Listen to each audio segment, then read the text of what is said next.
In cybersecurity, we often use words to express an obligation to do one thing or another with respect to cybersecurity. Those words might appear in a policy. They might appear in a contract, for example. They might even appear in response to a questionnaire. Nevertheless, wherever the words appear, cyber defenders are wise to think carefully about their choice of words. They want to ensure that when they say, we do this or we strive to do that, that they're making statements that are realistic rather than idealistic. An example of an organization who chose some words that were too idealistic was MD Anderson, a large healthcare entity. MD Anderson said way back in 2007 in its security policy that it will always encrypt every portable device. But that's not realistic. Over a period of 15 years,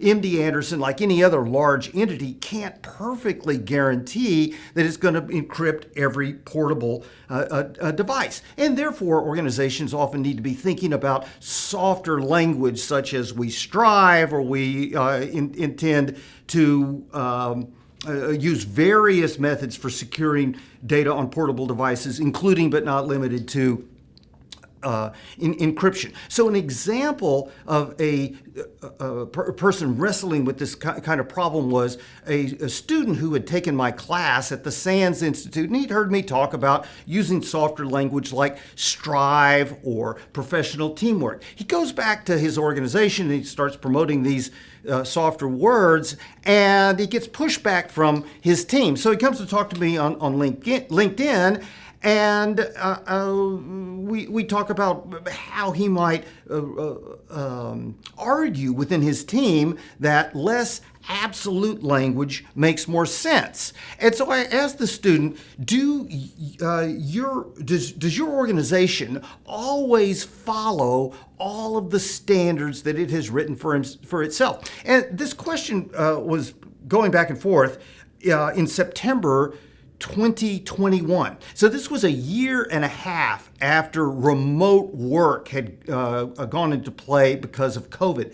And the former student comes back and he says, Ben, I'm looking at our contracts. He says, we have a bunch of contracts that say that we're going to secure data, but they all assume that our employees are working from the office. In other words, our contracts are out of date. So he goes back to his team and he says, look, we've got all these obligations to do things, but it's all out of date. In response to that, his team member said, yeah, the truth is we don't always do what we say we do. And therefore, you're right, less absolute language often makes more sense.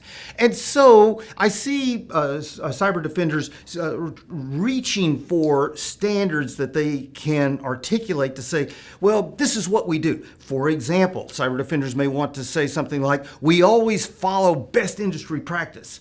And when I hear that, I sit back and I say, really? Do you always follow best industry practice? Is there any place within your organization at any given time where you might be able to show we didn't follow best industry practice? And I suspect the answer is there's always places in your complex infrastructure where you didn't follow the absolute best in industry practice. An example of this comes from the British Airways case, where British Airways was investigated by the data protection regulator in the United Kingdom, and the data protection regulator found, oh, there's this certain server, you didn't harden it according to best industry practice that was explained on this certain web page 2 years earlier. And so my point here is that organizations are often wise to step back as they choose words in contracts or policies and look to use less absolutist type of language.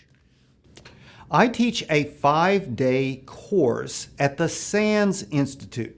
The name of that course is Legal 523, The Law of Data Security and Investigations. You can learn more about that at sans.org. You can also learn more about me and my practice of law at benjaminwright.us.